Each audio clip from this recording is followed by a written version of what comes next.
Gold, trusted gold buyers. మీరు తాకట్టు పెట్టిన బంగారాన్ని విడిపించి ఈ రోజు ఉన్న మార్కెట్ ధరకు కొనబడను.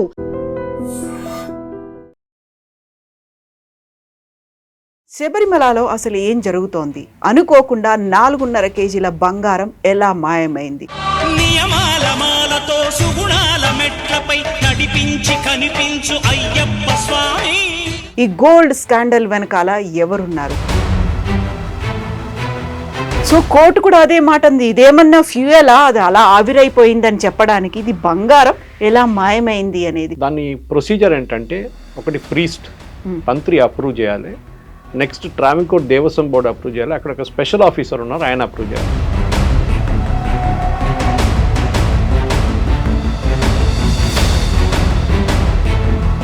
ఇప్పుడు ఓన్లీ ఉన్నికృష్ణన్ పొట్టి పేరు మాత్రమే వినిపించింది, ఆయన మాత్రమే ఎంక్వైరీ కాదు ఇది, నా వివరణ అడిగారు అందుకోసమే నేను వచ్చానని చెప్పినప్పుడు ఆ ఒక్క పర్సన్తోనే ఇన్నేళ్ల నుంచి ఇన్ని రకాల సిబిఐ ఎంక్వైరీ రాకపోతే జరగదు, బయటికి రాదు. ఎందుకంటే ఇంటర్ స్టేట్ రామిఫికేషన్స్ ఉంది దీంట్లో. అక్కడున్న దొంగల మీద ఇన్వెస్టిగేషన్ చేస్తున్నట్లు అయిపోతారు. బయట నుంచి ఒక ఇండిపెండెంట్ ఏజెన్సీ వచ్చి ఎంక్వైరీ చేస్తేనే ఇది ఉంటుంది.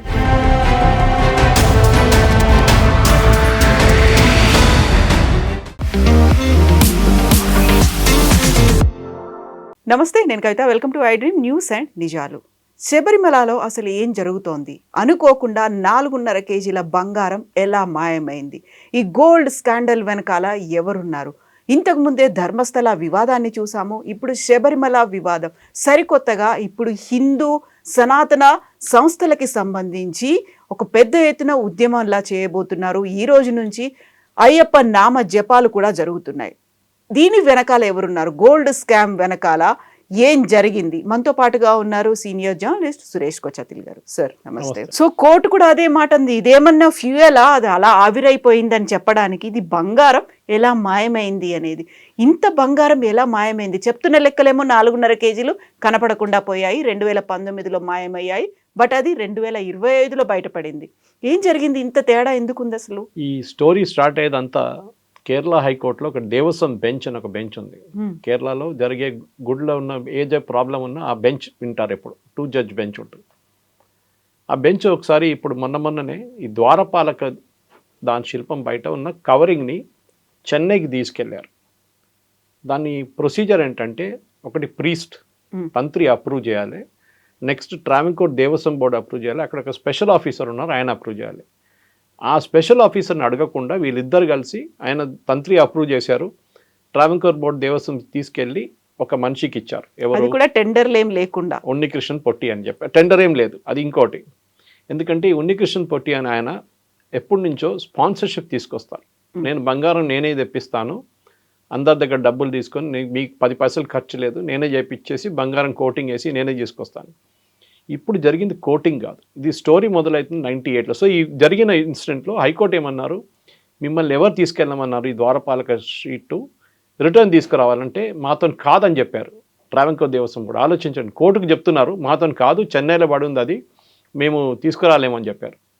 2 రోజులు టైం ఇచ్చారు. 2 రోజులు రాకపోతే దెన్ వీ విల్ షో అని చెప్తే కోర్టు టక్మని వచ్చేసింది 2 రోజులు కూడా. అప్పుడు తిరిగి వచ్చినప్పుడు తెలిసింది దాంట్లో బంగారమే లేదని, మొత్తం అంతా రాగి. అప్పుడు స్టార్ట్ అయింది ప్రాబ్లం. సో హిస్టరీ ఎక్కడ మొదలవుతుందంటే 98లో విజయ్ మల్య 30.5 కిలోల బంగారం ఇచ్చారు క్లాడింగ్ కోసం. పాలిష్, ఇది కోటింగ్ కాదు, పలకలు వేరు. ఇది ఏం చేస్తారంటే ఉన్న కాపర్ దాని మీద మెర్క్యూరీ పెట్టి అంటించి ద్వారపాలక కానీ పైన రూఫ్ కానివ్వండి సైడ్ షీట్స్ మొత్తం కవర్ చేస్తారన్నమాట. వర్షం పడుతూనే ఉంటుంది కేరళలో, ఎప్పుడు మనకు తెలిసింది అది. ద్వారపాలక ఎక్కువ డ్యామేజ్ కాదు కానీ రూఫ్ అండ్ సైడ్ వాల్స్ ఎప్పుడు డ్యామేజ్ అవుతూ ఉంటుంది. ఈ ద్వారపాలకలో దాన్ని తీసుకెళ్ళినప్పుడే తెలిసిపోయింది బంగారం, దాని కూడా బంగారం ఉండే కదా, అది ఎక్కడ పోయిందని చెప్పేసి. తర్వాత అది కూడా చెక్ చేస్తే అక్కడ కూడా కాపర్ ఉంది, బంగారం లేదు. మనం పాలిషింగ్ అంటే అప్పుడు కూడా అనుకోవచ్చు, మనం రోల్డ్ గోల్డ్ ఉంటుంది మన దగ్గర, అప్పుడప్పుడు అది డల్ అయిపోతుంది, కొంచెం బంగారం పోతుంది. మనం ఒక 10 గ్రాములు వేస్తే దాని నుంచి 3 గ్రాములు పోతుందేమో, అట్లా ఒక యూసేజ్లో ఉంటుంది అన్నమాట. కానీ 30 కిలోల బంగారం ఎక్కడ పోయింది? ద్వారపాలక దాంట్లో 4 కిలోలు ఉండే, అది ఎక్కడ పోయింది క్లాడింగ్తో పాటు? ఇప్పుడు కాంట్రవర్సీ ఎక్కడ ఎందుకు మొదలైందంటే, ఈ ఉన్నికృష్ణన్ పొట్టి అని చెప్పి ఒక ఆయన ఉన్నారు అక్కడ. ఆయన చాలా సంవత్సరాల నుంచి ఆయన తీసుకెళ్తాడు, పాలిషింగ్ చేసో లేకుంటే క్లాడింగ్ చేసి తీసుకొస్తారు, మళ్ళీ ఫిట్ చేస్తారు. విజయ్ మల్య బంగారం ఇచ్చినప్పుడు ఇన్సిస్టెన్స్ ఏముండే అంటే ఆ టైంలో అక్కడే పని జరగాలి, ఇక్కడ సన్నిధానంలోనే పని జరగాలి. అప్పుడు నాన్ సీజన్లో మండలకాలం కాకుండా మలయాళం ఫస్ట్ మంత్ కాకుండా నడిమిట్లో 30 రోజులు వాళ్ళ దగ్గర ఉంటుంది, 28 days. ఆ టైం లోపల చేయాలని చెప్పి 98లో చేపించారు. అప్పుడున్న రికార్డ్స్ ప్రకారం 30 కిలోలు బంగారం పెట్టి క్లాడింగ్ చేశారు. అది అయిపోయింది. దాని తర్వాత రెగ్యులర్గా 4 సంవత్సరాలు, 5 సంవత్సరాలు, 6 సంవత్సరాలు ఒకసారి దీన్ని తీసుకెళ్ళిపోతారు, చెన్నైకి తీసుకెళ్తారు. నాకు అది కూడా అర్థం కాదు. కేరళలో ఉన్న ఇంతమంది జ్యువెలర్స్ మనం చూస్తున్నాం కదా, జాయ్ అలుకాస్ కానీ, జోస్ అలుకాస్ కానీ, మలబార్ గోల్డ్ కానీ, కళ్యాణ్ జ్యువెల్, వీళ్ళందరూ ఉన్నప్పుడు చెన్నైకి తీసుకెళ్లాల్సిన పని ఏమొచ్చింది వీళ్ళకి? అక్కడే చేసుకోవచ్చు కదా. అది కూడా వారం 10 రోజుల తర్వాత రీచ్ అయిందంట అక్కడికి. అది ఇంత విలువ ఉన్నది 10 రోజుల తర్వాత ఎందుకు? దాన్ని ఎస్కాట్ పెట్టి కేరళ పోలీసుతో పంపిస్తే ఒక రోజులో చెన్నై చేరుకుంటుంది. ఎవరు తీసుకెళ్లారు? పోలీస్ ఎస్కాట్ ఉండేనా? ఏం తెలియదు. జరిగినంతా ఇది స్కామ్ ఎక్కడ మొదలవుతుందంటే ఈ ట్రావెంకోర్ దేవస్వం బోర్డు ఇప్పుడు కమ్యూనిస్ట్ వాళ్ళ కంట్రోల్లో ఉంది. మొన్న గ్లోబల్ అయ్యప్ప సంఘం చేపించారు 7 కోట్లు పెట్టి. అది పెద్ద కాంట్రవర్సీ ఇంకోటి. దాని తర్వాతనే మొదలైంది ఇదంతా. అది అయ్యప్ప శాపం అంటున్నారు వాళ్ళు ఇదంతా జరిగిన దానికి. ఇప్పుడు వీళ్ళేమంటున్నారు, కాంగ్రెస్ హయాంలో ఉన్న ట్రావెంకోర్ దేవస్వం బోర్డు చేపించారు ఈ స్కామ్ అంతా, మేమేం చేయలేదు అంటున్నారు వీరు. సరే, వాళ్ళు చేపిద్దాం అనుకున్నాం, వాళ్ళ టైంలో జరిగింది. మీరెందుకు ఇది అన్కవర్ చేయలేదు? మీరు వచ్చి 10 సంవత్సరాలు అయ్యాయి కదా, ఇప్పుడు 11 అవుతుంది, 10 ఎప్పుడు అయిపోతుంది. 10 సంవత్సరాల్లో మీరు ఎందుకు బయటకు తీసుకురాలేదు? అది కాపర్ ఉండే బంగారం కాదని చెప్పి. ఇది అక్కడున్న మన దగ్గర నుంచి లక్షల వెళ్తున్న అయ్యప్ప మాల వేసుకు వెళ్తున్న డివోటీస్ మీద జరిగే ఏం చెప్పాలి, ఒక ఇన్సల్ట్ లాగా అనమాట కవిత గారు. ఎందుకంటే వాళ్ళు కష్టపడి అక్కడ వెళ్ళి హుండీలో డబ్బులు వేసి, అది కాకుండా మిగతా ప్రసాదం కొని ట్రావెంకోర్ దేవస్వం బోర్డుకి వచ్చే డబ్బుల ఆదాయంతోనే ఇదంతా చేస్తారు. లాస్ట్ ఇయర్ కలెక్షన్ 430 కోట్లు. అది మండల దీక్షతో అది. ఎందుకంటే అది కాకుండా మలయాళం ఫస్ట్ మంత్లో ఒక 5 రోజులు తీస్తారు, అది ఎవ్రీ మలయాళం మంత్లో 12 times. ఈ దీంట్లో ఈ డబ్బులు ఎక్కడ పోయింది ఎవరికి తెలియదు. ఎందుకంటే వీళ్ళేమంటున్నారు, స్టేట్ గవర్నమెంట్ మేమే డబ్బులు ఇస్తున్నాం అయ్యప్ప స్వామికి అంటున్నారు. కాదు, 10 సంవత్సరాల నుంచి ఆడిటింగ్ జరగలేదు. లాస్ట్ ఆడిట్ జరిగింది 2014లో, ఇప్పుడు 2025లో ఉన్నాం, మన 11 సంవత్సరాలు అయింది, ఆడిట్ జరగట్లేదు. వీళ్ళకి ఒక ఇంటర్నల్ ఆడిట్ టీం ఒకటి ఉంటుంది. ఎప్పుడైనా ఏ దేవస్వం బోర్డు కానీ ఇంటర్నల్ ఆడిట్ టీం ఒకటి ఉంటుంది, మళ్ళీ ఎక్స్టర్నల్ ఆడిట్ టీం అంటే ఏజీ ఆఫీస్ నుంచి వచ్చి చేస్తారు వాళ్ళు. దాని తర్వాత ఏమైనా డిస్క్రిపెన్సీ ఉంటే అది సిఏజీ దగ్గరికి వెళ్తుంది. ఆడిట్ ఎందుకు చేయట్లేదు? అది ఫస్ట్ ప్రశ్న. ఎందుకంటే ఇది అంతా బయటపడుతుంది కదా దాంట్లోనే. ఆడిట్ వచ్చినప్పుడు వాళ్ళు చెక్ చేస్తారు, క్లాడింగ్ ఉందా లేదా, లేకుంటే ఎక్స్పర్ట్ని పిలిపించి చెప్పమా బంగారమా కాదా అని చెప్పేసి. సో దానికోసం ఆడిట్ ఆపెట్టారు. ఇప్పుడేమంటున్నారంటే ఉన్నికిషన్ పోటీ అన్నారు, ఇది కాదు, ఇంకా 2 ద్వారపాలకులు లోపల స్ట్రాంగ్ రూమ్ లోపల ఉందంట. ఆలోచించండి, డూప్లికేట్ ద్వారపాలకులు ఉన్నారంట లోపల, స్టోన్తోని, రాళ్ళతో తీస్తున్నారంట, గ్రానైట్తో. ఇప్పుడు అందరు అడుగుతున్నారు, అయ్యప్ప కూడా, లార్డ్ అయ్యప్ప కూడా డూప్లికేట్ ఉన్నా, అది కూడా లోపల స్ట్రాంగ్ రూమ్ మార్చేశారని. ఆ పరిస్థితికి వచ్చేస్తుంది ఇప్పుడు. ఆలోచించండి, ఎంత వీళ్ళు భక్తులతో ఆడుకుంటున్నారు వీళ్ళు, ట్రావెంకోర్ దేవస్వం బోర్డు. వీళ్ళంటే వాళ్ళంటారు, వాళ్ళంటే కాంగ్రెస్ వాళ్ళు వచ్చి కమ్యూనిస్ట్ వాళ్ళు చెప్తున్నారు, బీజేపీ వాళ్ళు ధర్నా చేస్తున్నారు, అన్నీ నడుస్తుంది అక్కడ. కానీ భక్తులకి ఇది అన్నిటికంటే పెద్ద ఒక ఏం చెప్తారు, ఒక ఇన్సల్ట్ లాగా భక్తుల మీద జరిగిన ఒక ఏం చెప్తారు, ఒక క్యాంపెయిన్ నడిపించారు వీళ్ళు. మనందరికీ తెలుసు, శబరిమలలో ఆ టైంలో జరిగిన మహిళలు తీసుకెళ్లారు, అదంతా జరిగినప్పుడు కూడా చాలా మటుకు మన దగ్గర నుంచి కూడా, తెలంగాణ నుంచి, హైదరాబాద్ నుంచి ఒక ఛానల్లో 2 అమ్మాయిలు కూడా పైకి వెళ్ళారు ఆ టైంలో. నేను ఆ ఛానల్ పేరు తీసుకొని కానీ అందరికి తెలిసింది అది. తో ఈ జరిగిన దాంట్లో ఈ గోల్డ్ క్లాడింగ్లో ఇప్పుడు పెద్ద గొడవ నడుస్తుంది. అక్కడ క్రైమ్ బ్రాంచ్కి ఇచ్చారు ఇన్వెస్టిగేషన్. కానీ అందరూ ఏం అడుగుతున్నారంటే, దీనికి ఇంటర్స్టేట్ ట్రాన్సాక్షన్ ఉంది అంటే, ఇది కేరళ ఒకటే కాదు, తమిళనాడులో కూడా జరిగింది.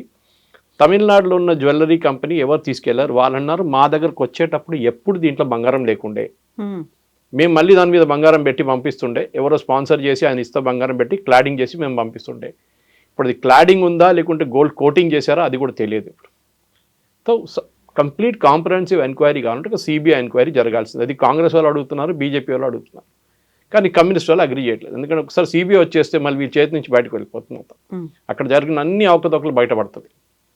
సో శబరిమలలో జరిగిన ఈ కాన్స్పిరసీ వెనకాల చాలా మటుకు కేరళలో ఉన్న మిగతా గుడిలో కూడా ఉంది.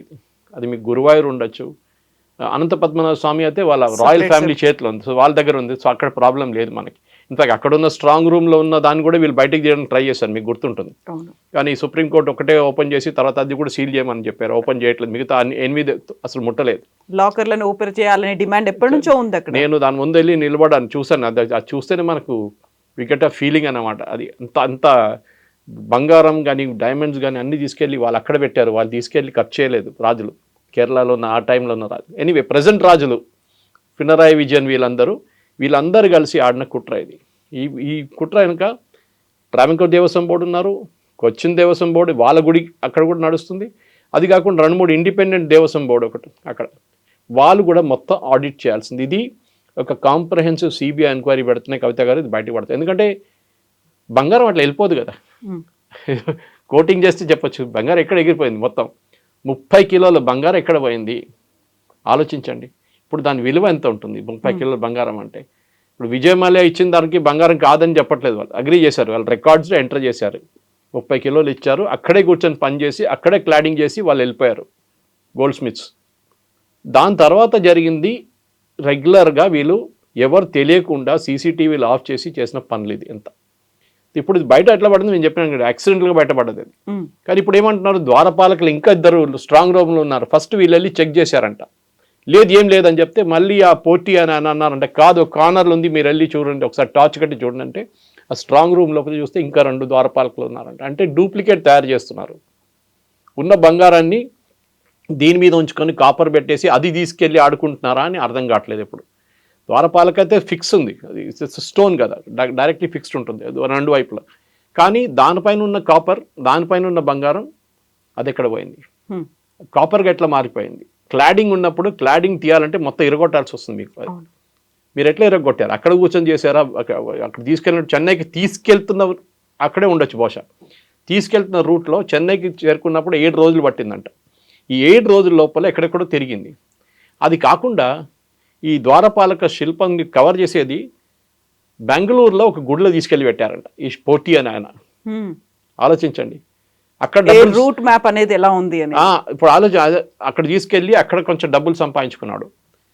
యాక్టర్ జయరామ్ ఇంట్లో కూడా తీసుకెళ్లారంట, అది కూడా వీడియో బయటకు వచ్చింది. ఇప్పుడు జయరామ్ అంటున్నాడు, నాకు తెలియదు, నన్ను ఇట్లా చెప్పాడు, ఇట్లా తీసుకెళ్తున్నాం, మేము శబరిమలకి తీసుకెళ్తున్నాం, పాలిషింగ్ అయిపోయింది, తీసుకెళ్తున్నాం, మీ ఇంట్లోకి తీసుకొచ్చి మీ ఇంట్లో పూజ చేసి అది తీసుకెళ్ళిపోతా అని చెప్తే ఓకే అని చెప్పారంట. ఆయన కూడా గుడ్ సెన్స్ ఆఫ్ దాంట్లో తీసుకొని ఉంటారు. కానీ ఆయన కూడా ఇప్పుడు ఆ కాంట్రవర్సీలో పడ్డాడు. ఇప్పుడు ఎంక్వైరీలు ఏం కావాలంటే ఈ 30 కిలోలు ఎవ్వరు రెస్పాన్సిబిలిటీ తీసుకోవట్లేదు, ఆడిట్ లేదు, డబ్బులు ఎంత వచ్చింది హుండీలో తెలియదు, ప్రసాదం ఎంత వచ్చారో అమ్మాయి తెలియదు, దానికి ఖర్చైన డబ్బులు ఎంత తెలియదు, ఏ ఫిగర్స్ ఏ నంబర్ ఎక్కడా లేదు. మన ప్రజలు ఇక్కడి నుంచి వెళ్ళి అయ్యప్ప స్వామిలు అక్కడ వెళ్ళి వేసే డబ్బులంతా ఎక్కడ పోయింది, బంగారం ఎక్కడ పోయింది, దానికి అయ్యప్ప స్వామి కూడా బహుశా తెలియదేమో. ఇది చాలా సాడ్. ఎందుకంటే భక్తులు చేసిన ఒక కుట్ర ఇది. భక్తులు వాళ్ళ పాపం వాళ్ళు ఆనెస్ట్గా వెళ్తారు, అక్కడ కష్టపడి 41 రోజులు దీక్ష చేసుకుని అక్కడ చూసి వాళ్ళ సెంటిమెంట్స్ దెబ్బతిన్నాయి, పెద్ద సెంటిమెంట్ దెబ్బతిన్నాయి. ఎందుకంటే ఇది ఫస్ట్ టైం కాదు కదా, సెకండ్ టైం చూస్తున్నాం మనం. ఒకటైతే మహిళలు తీసుకెళ్ళినప్పుడు సెంటిమెంట్ చాలా దెబ్బతిన్నాయి. దాని తర్వాత యాంటీ హుండీ క్యాంపెయిన్ ఒకటి ఉండే కేరళలో, అది చాలా బాగా పనిచేస్తుంది. అంటే వాళ్ళు ఏమన్నారు, అక్కడ సంరక్షణ సమితి వాళ్ళు, ఏ గుడిలో మీరు హుండీలో డబ్బులు వేయకండి, చిట్టు పేపర్ వేయండి, దాని లోపల మేము డబ్బులు ఇవ్వము అని చెప్పి, లేకుంటే భగవంత్ పేరు రాసేసి హుండీలో వేయండి అని చెప్పారు. కేరళ గవర్నమెంట్కి 6 నెలలు డబ్బులు రాలేదు అసలు గుడి నుంచి. ఎందుకంటే హుండీ కదా వాళ్ళు మెయిన్ కనెక్షన్, హుండీ డబ్బులు ఫస్ట్ తీసుకెళ్ళిపోతారు వాళ్ళు. ఇంకేమంటారు, మా దాని నుంచి మేము జీతం ఇస్తా అంటారు. సరే మీరు జీతం ఇవ్వండి. ఇప్పుడు మన చిలుకూరు బాలాజీలో డాక్టర్ రంగరాజన్ గారు ఫైట్ చేసిన కేసు అదే మెయిన్గా. నేను హుండీ పెట్టలేదు, ఒకరోజు ఎండోమెంట్స్ వాళ్ళు వచ్చి నేను టేక్ ఓవర్ చేస్తా అంటే చిలుకూరు బాలాజీ అని చెప్పారు, నా దగ్గర హుండీ లేదంటే వాళ్ళు వెళ్ళిపోయారంట. ఆలోచించండి, వాళ్ళకి హుండీ కావాలి వాళ్ళకి. ఇక్కడ అయ్యప్ప గుడిలో కూడా అదే జరిగింది, బొలారంలో టేక్ ఓవర్ చేసుకున్నాడు ఎండోమెంట్స్ వాళ్ళు. ఒక 10 సంవత్సరాల ముందు వచ్చి ఫస్ట్ హుండీలో డబ్బులు కొట్టేస్తారు వాళ్ళు. 30% ఆడిట్ ఫీజు అంటారు. ఏం ఆడిట్ చేస్తారండి మీరు? ఆడిట్ ఫీజుకి 30% ఎందుకు హుండీ కలెక్షన్ నుంచి? మీరు ఆడిట్ చేయండి, మీ దగ్గర ఆడిట్ డిపార్ట్మెంట్ ఉంది కదా, మీరు జీతం ఇచ్చి పెట్టుకున్నారు కదా వాళ్ళని. సో శబరిమలలో ఈ జరిగిన అవకతవక కంప్లీట్గా ఇప్పుడు కూడా దాంట్లో క్లారిటీ లేదు. కేరళలో ప్రతి మీడియా ఛానల్లో ఇదే డిబేట్ నడుస్తుంది. వీళ్ళు వాళ్ళ మీద ఆరోపణ చేస్తున్నారు, వీళ్ళ మీద ఆరోపణ చేస్తున్నారు. నడిమిట్లో ఈ పోటీ అనే క్యారెక్టర్ ఉన్నారు, ఉన్నికిషన్ పోటీ అని. ఆయన అంటున్నారు, నాకు తెలియదు, నాకు ఇచ్చింది బంగారం కాదు, నాకు ఇచ్చింది కాపరు, నేను తీసుకెళ్ళి దాన్ని ప్లేట్ చేసి నేను తీసుకొస్తాను. దీని నడుమిట్లో ఈయన ఒక 40 కోట్లు దాకా ఆస్తులు కొన్నారంటున్నారు, బిల్డింగ్లు, ల్యాండ్ అంతా కేరళలో. ఎక్కడి నుంచి వచ్చింది 40 కోట్లు? అదొక స్టోరీ. ఇంకోటి, సో దీన్ని మొత్తం బయటికి తీసుకురావాలంటే కాన్స్పిరసీని ఒకటి బహుశా రికార్డ్స్ అని డిస్ట్రాయ్ చేసేస్తుంటారు. ఇప్పుడు దాకా రిజిస్టర్లు ఏం కనిపించదు అంటారు ఇప్పుడు కావాలంటే. అక్కడున్న విజిలెన్స్ కమిషనర్ దగ్గర కేరళ హైకోర్టు ఆర్డర్ చేసిన తర్వాత ఇదంతా బయటకు వచ్చింది. ఆ ద్వారపాలకం తీసుకెళ్ళిన దాంట్లో తీసుకెళ్ళిన వెయిట్, తీసుకొచ్చిన వెయిట్ ఏంటంటే మైనస్ చేస్తే 4 కిలోలు కనిపించట్లేదు. అదే మీరు చెప్పిన 4 కిలోలు బంగారం. తీసుకెళ్ళింది 30, తిరిగి వచ్చింది 24. సో 6 కిలోల నుంచి 8 కిలోల దాకా కనిపించట్లేదని చెప్పి విజిలెన్స్ ఆఫీసర్ ఇచ్చిన రిపోర్ట్ తర్వాతనే అంతా బయటపడ్డది. ద్వారపాలక బంగారమే పోయిందంటే మళ్ళీ మిగతా బంగారం ఎక్కడని చూస్తే అక్కడ కూడా బంగారం లేదు. సో 30 కిలోలు మొత్తం పోయింది. విజయమాల ఇచ్చిన బంగారం మొత్తం కొట్టేశారు. అది ఎవరు కొట్టారో ఏం చేశారో డెఫినెట్గా వాళ్ళ మీద చర్యలు ఉండాలి, ఎంక్వైరీ జరగాలి. And with in a short time ఒక ప్రాసిక్యూషన్ పెట్టేసి స్పెషల్ జడ్జిని పెట్టేసి ఈ కేసుని ట్రై చేయాల్సిందే ఎవరైనా. కానీ కమ్యూనిస్ట్ వాళ్ళు ఉన్నదాకా, ఈ పినారాయి విజయన్ ఉన్న గవర్నమెంట్ ఉన్నదాకా ఇది బయటికి రాదు. వాళ్ళు ఎట్లయినా దీన్ని అడ్డుకుంటారు. దాన్ని బయటికి రావంటే కోర్టు మళ్ళీ ఇంటర్ఫియర్ చేయాలి. కోర్టులో కేసు నడుస్తుంది already. Kerala high court division benches వాళ్ళు ఆల్మోస్ట్ ఎవ్రీ డే బేసిస్లో ఈ కేసు వింటూనే ఉంటారు. వాళ్ళు ఏదో ఉంటుంది అక్కడ, ఏదో అక్కడ నడుస్తూనే ఉంటుంది. వాళ్ళ ప్రాబ్లం కంటిన్యూస్గా కేరళ హైకోర్టుకి వస్తూనే ఉంటుంది.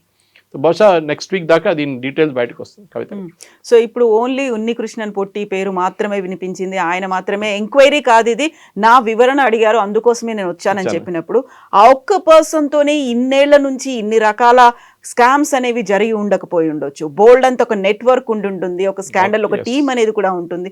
ఇవన్నీ ఇన్నేళ్ల నుంచి అవుతున్నాయంటే చాలా చిన్న విషయం కాదు, అది చాలా సీరియస్ కన్సర్న్ చూపించాల్సినటువంటి విషయం. మీరు చెప్పినట్టుగా కోట్ల మంది భక్తుల మనోభావాలు, అక్కడ సెంటిమెంట్స్ అనేవి ఉన్నాయి అనుకున్నప్పుడు బయటకు వస్తుందంటారా సిబిఐ ఎంక్వైరీ జరగకపోతే? సిబిఐ ఎంక్వైరీ రాకపోతే జరగదు, బయటికి రాదు. ఎందుకంటే ఇంటర్స్టేట్ రామిఫికేషన్స్ ఉంది దీంట్లో. అక్కడున్న దొంగల మీద ఇన్వెస్టిగేషన్ చేస్తున్నట్లు అయిపోతారు.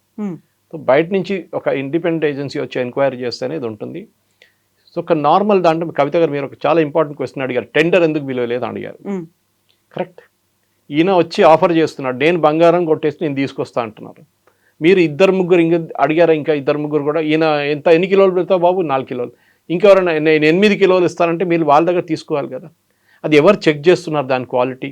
8 కిలోలు అంటే క్లాడింగ్ చేశారా, పాలిషింగ్ చేశారా, పెయింటింగ్ చేశారా, ఏం చేశారు ఎవరు తెలియదు. ఎవరు చెక్ చేస్తున్నారు? ఎవరు చెక్ చేయట్లేదు. అంటే మొత్తం ఒక మాఫియా పనిచేస్తుంది అక్కడ. ఈ దేవస్వం బోర్డు మాఫియా ఒకటి పనిచేస్తుంది. వాళ్ళు భక్తుల మనోభావంతో ఆడుకుంటున్నారు. ఈ జరిగిన అవకతవకలు Unnikrishnan Potti is only one sample of it. ఆయన వెనక పెద్దగా గ్యాంగ్ ఉంది. ఆయన ఎట్లా అప్పగించారు? మీరు ఇన్ని సంవత్సరాల నుంచి ఆయనకే ఆ కాంట్రాక్ట్ ఎత్తిస్తున్నారు, ఇంకా ఎవరు దొరకలేదా మీకు? ఆయన స్పాన్సర్షిప్ తీసుకొస్తా అంటారు. సరే మీరు అగ్రీ చేస్తారా స్పాన్సర్షిప్ తీసుకొస్తారంటే? మీరు డైరెక్ట్ టెంపుల్ చేసుకోవచ్చు కదా, గుడి వాళ్ళు చేసుకోవచ్చు కదా, వాళ్ళే అడగవచ్చు. డొనేషన్ అడిగితే కిలోలు తీసుకొచ్చి పడేస్తారు బంగారం కావాలంటే. వాళ్ళ దగ్గర ఆల్రెడీ ఉంటుంది బంగారం అంత మటుకు. కానీ అది కాకుండా మీరు బయటకు పంపించి పాలిషింగ్ చేయించి మళ్ళీ తెప్పించి మళ్ళీ ఫిట్ చేసి మళ్ళీ 4 సంవత్సరాల తర్వాత మళ్ళీ తీసుకెళ్ళి మళ్ళీ ఫిట్, లాస్ట్ ఇప్పుడు చూస్తే ఏం లేదు, బంగారమే లేదు, కాపర్ ఉందంట మొత్తం. సో ఎక్కడ పోయింది బంగారం? ఎందుకంటే ఇది ఏదో చిన్న క్వాంటిటీ కాదు, ఏదో ఒక 100 గ్రాములు 200 గ్రాములు కాదు, 30 కిలోల బంగారం ఎక్కడ పోయింది, షీట్లు ఎక్కడ పోయినాయి. అండ్ కోర్టు అడిగినట్టుగా ఇదేమో ఆవిరైపోయేది కాదు కదా, ఎండవేడికి కరిగిపోయింది అనేది కూడా కాదు కదా అక్కడ. అదే కదా ఇప్పుడు మీరు చెప్పొచ్చు, మనం అట్లా వేసుకున్న రోల్ గోల్డ్ గారు చెప్పొచ్చు, ఆ ఎక్స్క్యూజ్ చెప్పొచ్చు. అప్పుడప్పుడు స్నానం చేసుకుంటా కొంచెం అక్కడెక్కడ ఇది అయిపోయింది, సోప్తో కొంచెం కెమికల్ మిక్స్ అయిందని. ఇది అదేం కాదు, వర్షం పడుతుంది కరెక్ట్, కానీ ద్వారపాలక దగ్గర పోయింది. ద్వారపాలక ఇస్ కవర్డ్ స్ట్రక్చర్, అక్కడ వర్షం పడదు కదా, దాని మీద ఏం చేయరు కదా. అప్పుడు ఎక్కడ పోయింది ద్వారపాలక? అది తీసుకెళ్ళినప్పుడు మీరు ఎందుకు ఇన్ఫార్మ్ చేయలేదు? అక్కడ విజిలెన్స్ ఆఫీసర్కి ఎందుకు ఇన్ఫార్మ్ చేయలేదు? మీరు స్పెషల్ ఆఫీసర్ని ఎందుకు ఇన్ఫార్మ్ చేయలేదు? దేవస్వం బోర్డు వీళ్ళిద్దరు తెలియకుండా తీసుకెళ్ళిపోయారు బయటికి. ఇదంతా సీక్రెట్ చేస్తారు. ఇది చిన్న ఎగ్జాంపుల్, ఎందుకంటే ఇదంతా నేను చెప్పాను చూడండి కవిత స్టార్టింగ్లోనే, ఇదంతా ఈ ద్వారపాలక కేసుతో బయటకు వచ్చింది. అది తెలియకపోతుండే, అది ఆ ఎపిసోడ్ రాకపోతుండే ఇది ఎవ్వరికి తెలియదు. ఇంకా 10 సంవత్సరాలు ఇట్లనే నడుస్తుండే. లాస్ట్ అడిగితే కాపర్ కూడా లేదంటారు, మళ్ళీ ఇది ఏదో అయన్ క్లాడింగ్ అంటారు. కావాలంటే ఇది వీళ్ళకి కుట్ర. ఇది మీరు గురువాయూర్లో కూడా ఇదే సేమ్ స్కామ్ అక్కడ కూడా ఉంది. డబ్బులు ఎంత వచ్చింది, ఎక్కడ పోయింది ఎవ్వరికి ఏం తెలియదు. బంగారం ఎంత వచ్చింది, ఎక్కడ పోయింది తెలియదు. ఆడిట్ నడవట్లేదు కరెక్ట్గా. కానీ మన దేవుళ్ళు ఇస్తున్న డబ్బులు, ప్రజలు ఇస్తున్న డబ్బులు, భక్తులు ఇస్తున్న డబ్బుల్ని తీసుకొని ఆడుకుంటున్నారు వీళ్ళు. వీళ్ళ మీద చర్యలు ఉండాల్సిందే. ఇప్పుడు ఇది చూస్తే నాకు మన ఆంధ్ర తెలంగాణ గుడి గురించి తెలియట్లేదు. ఇప్పుడు అక్కడ కూడా ఏదో నాకు డౌట్ వస్తుంది. ఇక్కడ కూడా ఏదైనా చేయాల్సిందేమో, ఎంక్వైరీలు చేయాల్సిందేమో, క్వాలిటీ చెక్ చేయాల్సిందేమో. శబరిమలలో అట్లీస్ట్ అక్కడ జరిగింది, అక్కడ రెగ్యులర్గా పూజలు లేవు కదా, అప్పుడు జరిగింది. ఇక్కడైతే రెగ్యులర్ పూజలు నడుస్తుంటాయి రోజు పొద్దున్న సాయంత్రం దాకా తిరుమల లాంటి ప్లేస్లో. కానీ ఎక్కడైనా కానీ ఆడిట్ జరగాల్సింది, క్వాలిటీ చెక్ చేయాల్సింది. ఇట్లాంటి ఉన్నికృష్ణన్ పొట్టి లాంటి మనుషులు తీసుకొచ్చి దేవస్వం బోర్డు వాళ్ళు ఆడుకున్నారు, ఆయన్ని ఒక ఏజెంట్గా వాడుకొని వీళ్ళ డబ్బులంతా కొట్టేశారు. దాంట్లో డౌటే లేదు కవిత గారు. ఇప్పుడు కర్ణాటక ధర్మస్థల, ఆ తర్వాత కేరళ శబరిమల వచ్చిన తర్వాత ఈ ఇష్యూస్ కేవలం ఒక రోజుల గ్యాప్తో బయటకు వచ్చాయి. ఒక పెద్ద ఇష్యూ జరుగుతోంది, ఆందోళన చేస్తున్నారు సనాతన ధర్మ పరిషత్కి సంబంధించి. నామజపాలు మేము చేస్తాము, వారం పాటు వారోత్సవాల్లాగా మేము ఇవన్నీ అయితే సరిపోవు కదా, చాలా జరగాలి. మరి సెంట్రల్ గవర్నమెంట్ ఎందుకని ఇంటర్వ్యూన్ అవ్వట్లేదు? గతంలో ధర్మస్థలాకి సంబంధించి ఒక ఎన్ఐటీ ఏర్పాటు చేయాలి, స్పెషల్ ఇన్వెస్టిగేషన్ టీంని ఏర్పాటు చేయాలి, ఇవన్నీ అన్నారు, ఏది జరగలేదు కదా అసలు. సెంట్రల్ గవర్నమెంట్కి ఏం చేయలేము దీంట్లో, ఎందుకంటే టెంపుల్ ఒక స్టేట్ సబ్జెక్ట్. కాన్స్టిట్యూషన్లో మన కాన్స్టిట్యూషన్లో రాసి పెట్టారు, temples is a state subject. ఎక్కడైనా దేశంలో సెంట్రల్ గవర్నమెంట్ డైరెక్ట్గా నడిపిస్తుంది ఏదైనా గుడి ఉందా చెప్పండి? ఎక్కడ లేదు. టీటీడీ కావాలంటే వాళ్ళు టేక్ ఓవర్ చేసుకోవచ్చు కదా, పద్మనాభ స్వామి టేక్ ఓవర్ చేసుకోవచ్చు కదా, ఏం టేక్ ఓవర్ చేయలేరు. ఎందుకంటే స్టేట్ గవర్నమెంట్ దగ్గర ఉంటుంది. వాళ్ళు నడిపించే ఎండోమెంట్స్ బోర్డు, వాళ్ళు నడిపించే దేవస్థానం వాళ్ళు చూస్తారు ఇదంతా. ఇదే నడుస్తుంది అన్నమాట. ప్రాబ్లం అక్కడ చాలామంది అడిగారు, మోదీ గారు ఒక లా పాస్ చేయొచ్చు కదా, టేక్ ఓవర్ చేసుకుందాం శబరిమల. ఈ కెనాట్. అది కోర్టుకి వెళ్తే కోర్టు కొట్టుపడేస్తారు. సో అదొక డ్రాబ్యాక్ ఉంది, లేదని కాదు. కానీ డెఫినెట్గా సెంట్రల్ గవర్నమెంట్ ప్రెషర్ పెట్టొచ్చు, అడగొచ్చు ఏం జరుగుతుంది మాకు చెప్పండి అని చెప్పేసి. కానీ అప్పుడు ఏమంటారు, మీకు దీంట్లో ఏం రోల్ లేదు, మీరు పక్కన కూర్చోండి, మేము చూసుకుంటున్నాం, మా పని మేము చూసుకుంటాం, మీరు ఇంటర్ఫియర్ చేయకూడదు.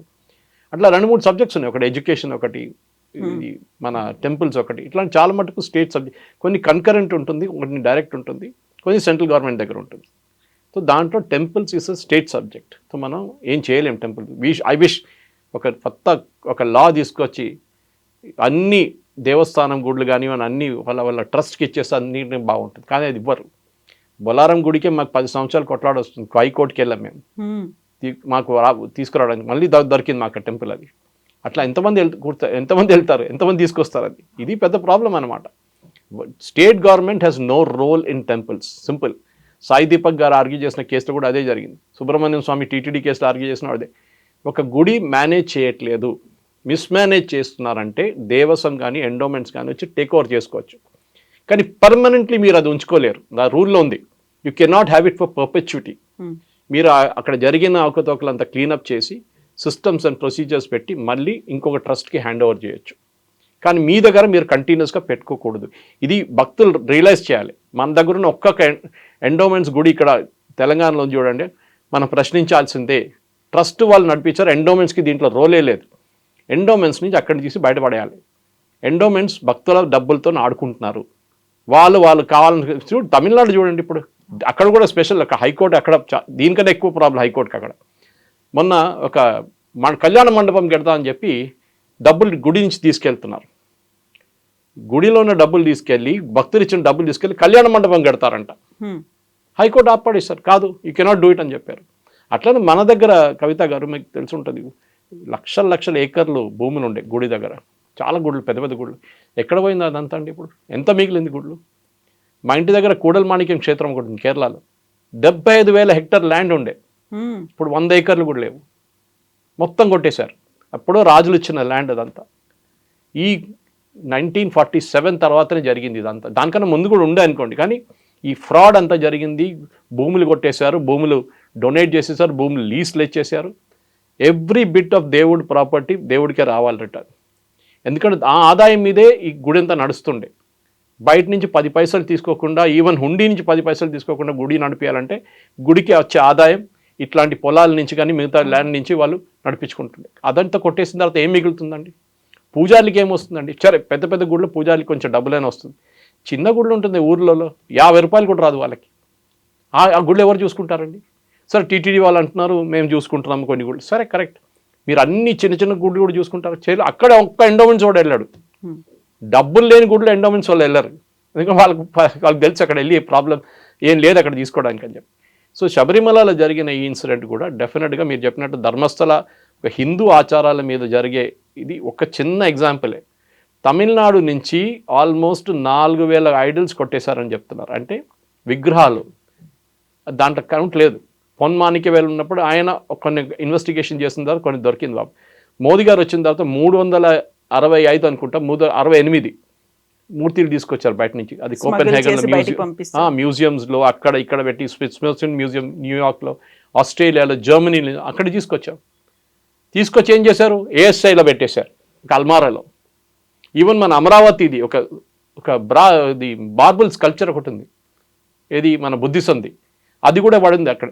చంద్రబాబు నాయుడు గారు తీసుకురావాల్సింది, I think is trying to get it back అని చెప్పారు ఎవరో. అది ఏ శైలి పడదు, ఏ శైలి ఏం చేస్తుందండి అది? It should come back. ఎక్కడి నుంచి దొంగతనం చేశారో అక్కడికే రావాలి అది మళ్ళీ రిటర్న్. ఎందుకంటే ఇంగ్లీష్లో ఒక saying, the village which has lost its god has lost its soul అని చెప్తారు. ఆ దేవుని తీసుకురావాల్సి, దేవుని తీసుకొచ్చి అక్కడ మళ్ళీ ప్రతిష్ఠించాలి. అది తమిళనాడులో జరిగిన అన్నిటికంటే పెద్ద దొంగతనం అక్కడ. ఎందుకంటే మ్యాక్సిమం నెంబర్ ఆఫ్ టెంపుల్ తమిళనాడులో ఉంది. దొంగతనం చేసేటోడికి 500 రూపాయలు కూడా రాదు, అది చేయి మారినప్పుడు 5 లక్షలు అవుతాయి, దానితో 5 మిలియన్ అయిపోతుంది. ఇది బయటికి తీసుకెళ్ళాలి చాలా. బ్రిటిష్ టైంలో కూడా పోయింది చాలా మట్టుకు బయట.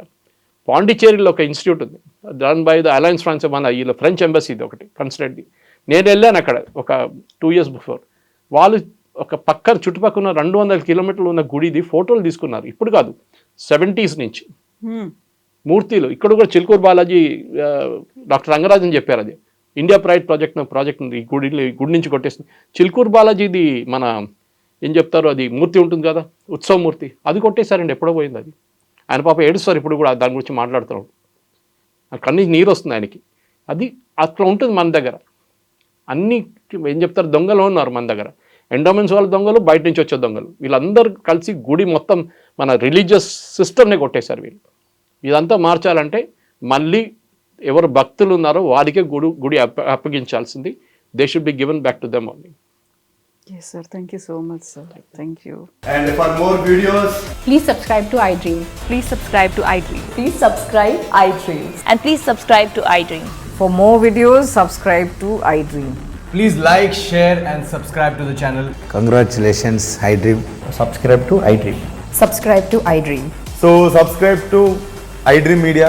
iDream ki iDream team andarki huge congratulations. Please subscribe iDream Media. Please subscribe to iDream. Subscribe iDream. Please subscribe to iDream. iDream అంటే నా కళల ఛానల్ను సబ్స్క్రైబ్ చేసుకున్న నోరు తిరుగుతలేదు, మీరైతే గంట గుర్తు కొట్టండి. For more such videos, please subscribe to iDream. Subscribe to iDream. Please subscribe to iDream. Please subscribe iDream Media. Please do subscribe to iDream. Please subscribe to iDream Media. For best entertainment and information, please subscribe iDream. And don't forget to subscribe to iDream.